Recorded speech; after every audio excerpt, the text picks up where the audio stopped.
მოგესალმებით ჩრდილოეთ კორეაში, მეგობრებო, იცით სანამ აქ ვსხედვართ, ლიბერტარიანიზმის სახელით უკრაინა ჩრდილოეთ კორეად გადააქციეს.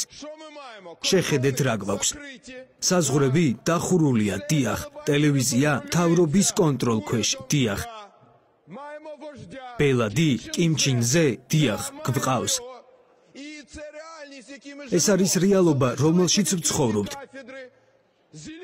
დარჩა მხოლოდ ზელენიზმის მეცნიერების კათედრების გახსნა. ჩუჩხეს იდეების ნაცვლად ჩუჩზეს გამოცხადება და მათი მიხედვით ცხოვრება, მაგრამ რეალურად უკვე ასე ვცხოვრობთ. თქვენ ახდენთ უკრაინის ჩრდილოეთ კორეიზაციას, თანაც სამხედრო კომუნიზმთან ერთად. ბჩკ-ს ნაცვლად ტცკ. პირადი საკუთრების განადგურება.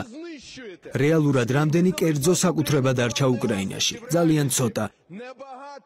რადგან ყველაფერს ართმევთ, აპატიმრებთ, სანქციების საბაბით იტაცებთ, ანაწილებთ. ყველაფერი სახელმწიფოს.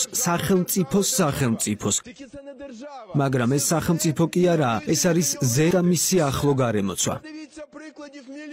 მაგალითები უამრავია. კერძო კომპანია უკრნავთობ მოპოვება წაართვეს და ძარცვავენ. რამდენი გადაიცა იმ საბრალო არმიას? თქვენთვის მთავარი არა არმია, არამედ არმა, რადგან იქ ათავსებთ ხალხის ქონებას, რომელიც ასობით მილიარდს შეადგენს და ძარცვავთ. რამდენ ხანს გაგრძელდება ეს? თქვენ უკრაინის ნებისმიერ პერსპექტივას სპობთ. ვხედავ ევროკავშირის დროშებს. ეს ხომ ჩრდილოეთ უკრაინის დროშა არაა? არა.